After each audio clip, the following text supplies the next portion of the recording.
सुप्रभात विद्यार्थियों।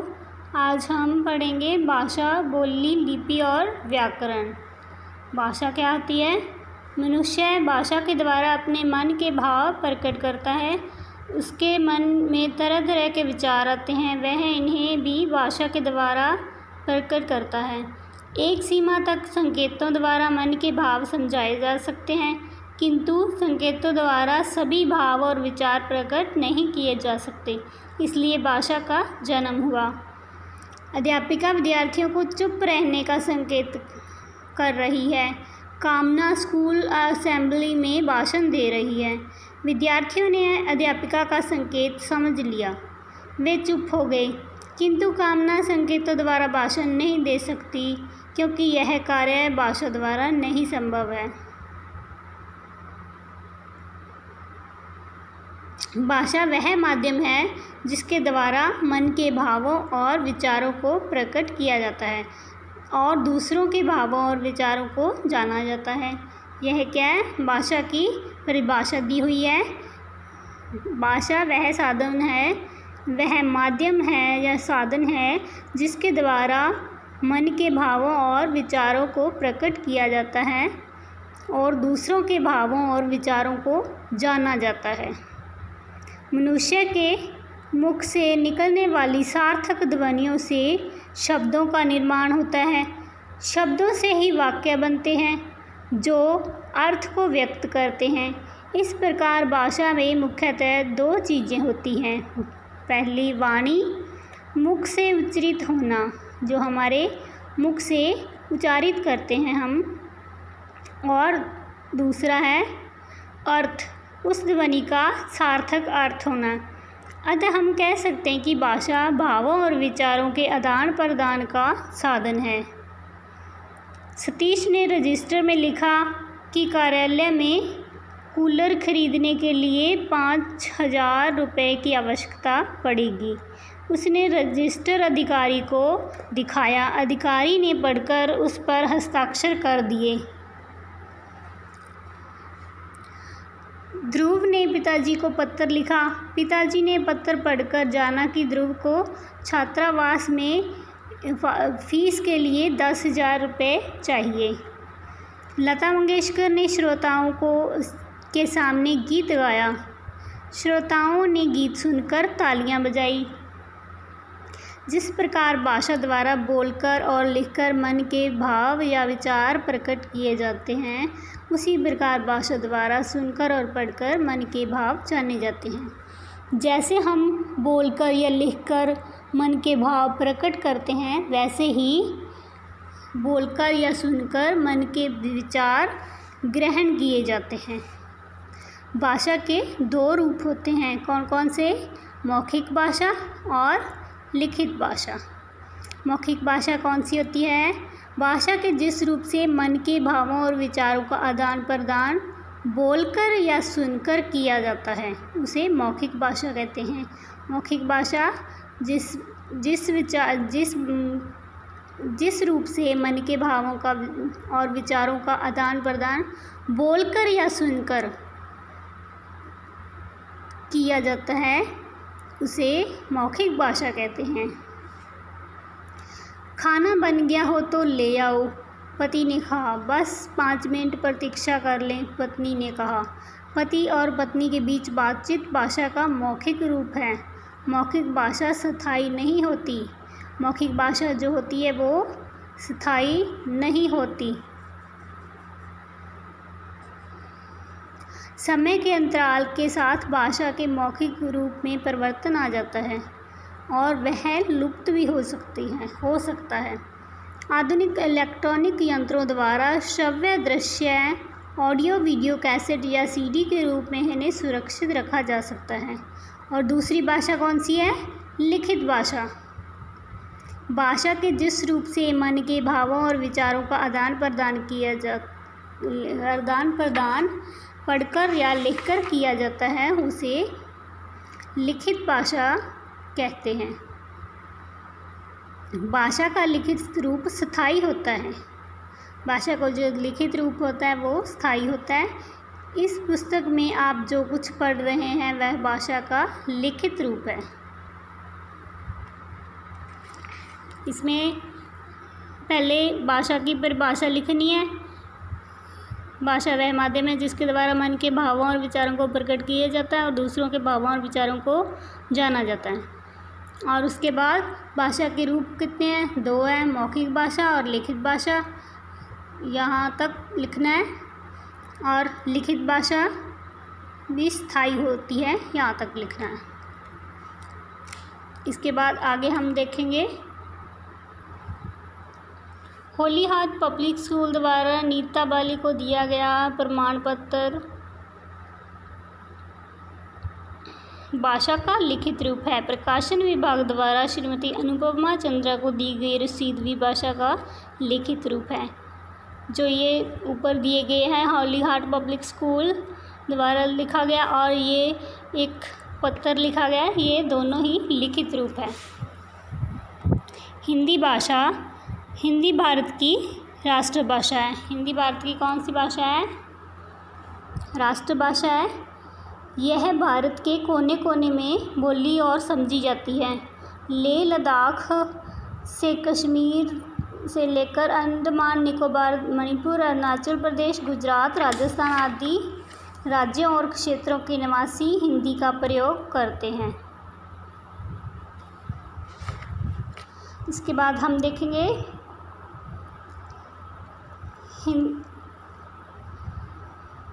यह भारत की संपर्क भाषा है।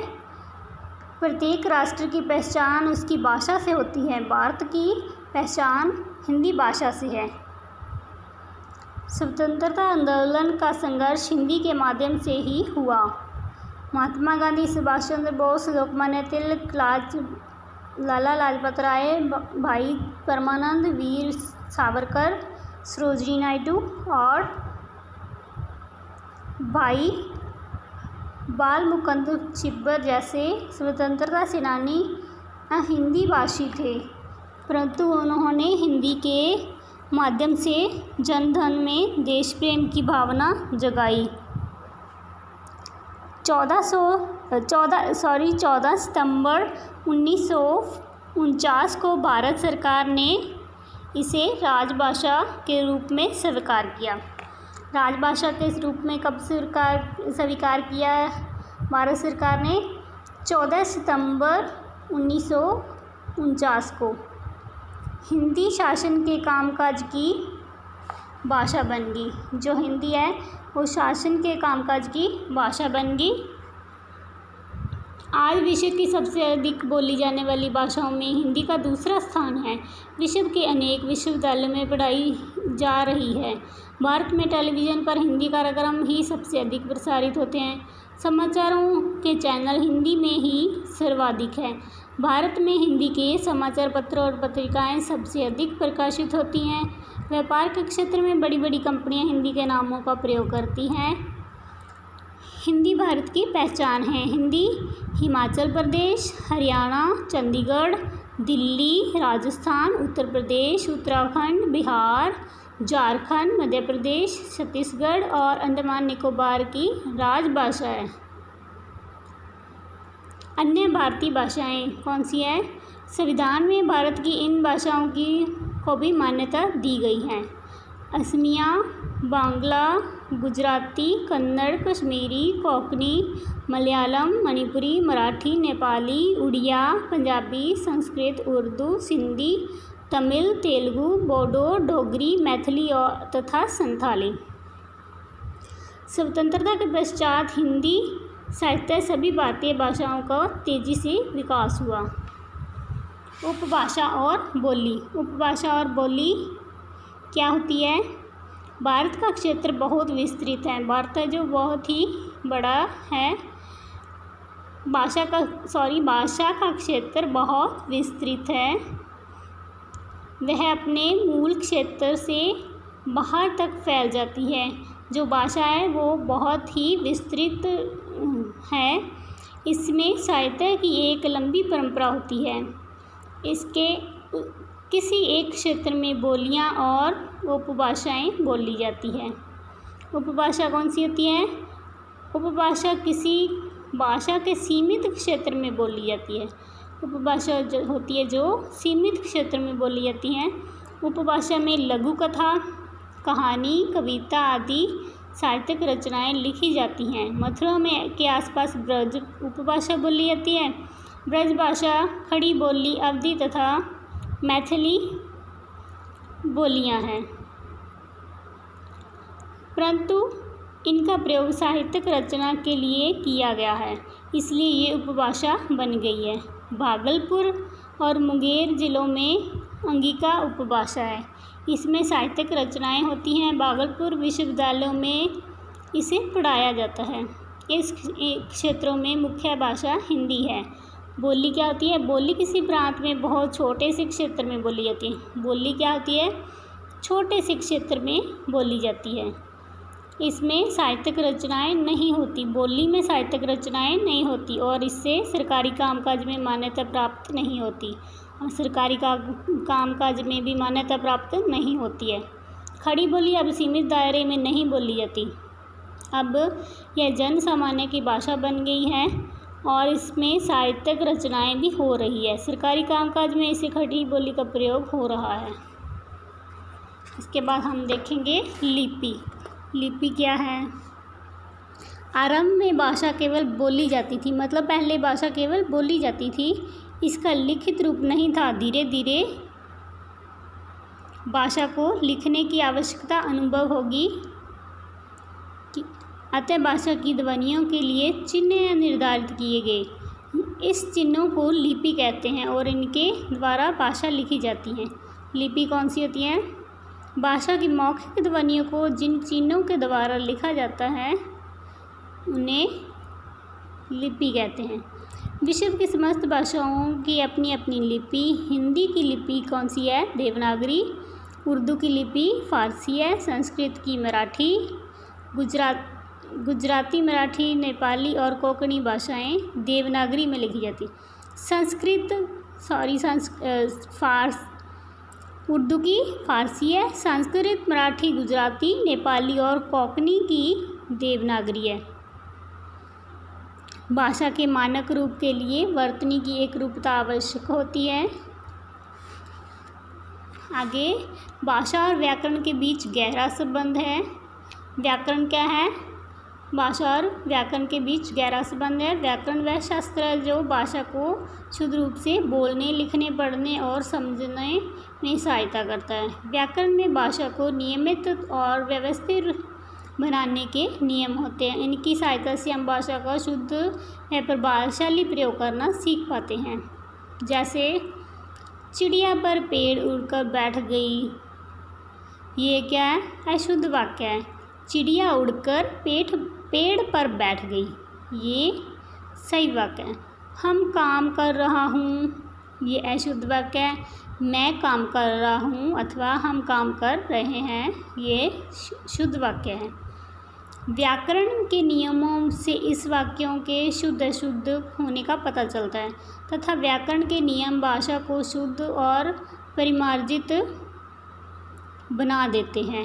इस कारण भाषा के शुद्ध प्रयोग हेतु व्याकरण का ज्ञान आवश्यक है। तो कहा जा सकता है कि वह शास्त्र जिसमें भाषा के शुद्ध रूप और प्रयोग का ज्ञान हो उसे व्याकरण कहते हैं। आगे अभ्यास प्रश्न उत्तर है, ये अपने आप लिखने होंगे। आपको भाषा की परिभाषा लिखिए, पहले परिभाषा लिखनी है, फिर भाषा के कितने रूप हैं और उनके नाम लिखने हैं। उपभाषा और बोली में क्या अंतर है, ये आपने लिखना है। लिपि किसे कहते हैं, हमारे जीवन में लिपि का क्या महत्व है, ये अपने आप करना है। उचित शब्दों का प्रयोग करके रिक्त स्थान की पूर्ति कीजिए। पत्र लिखते समय हम लिखित भाषा का प्रयोग करते हैं। छात्र पुस्तक पढ़ते समय मौखिक भाषा का प्रयोग करते हैं। पंडित जी ने कथा कहते समय मौखिक भाषा का प्रयोग किया। समाचार पत्र में लिखित भाषा का प्रयोग किया जाता है। आगे वाक्यों को पढ़कर उनके आगे सही या गलत का निशान लगाइए। गीत गाते हुए मनुष्य लिखित भाषा का प्रयोग करता है, ये गलत है। नेताजी भाषण देते समय मौखिक भाषा का प्रयोग करते हैं, ये सही है। मैंने प्रश्नों के उत्तर लिखते समय लिखित भाषा का प्रयोग किया, ये सही है। शंकर ने चलाकर मुझे बुलाया, मोहन इधर आओ, यहाँ उसने लिखित भाषा का प्रयोग किया, ये गलत है। चिल्लाकर बोला तो ये मौखिक भाषा है।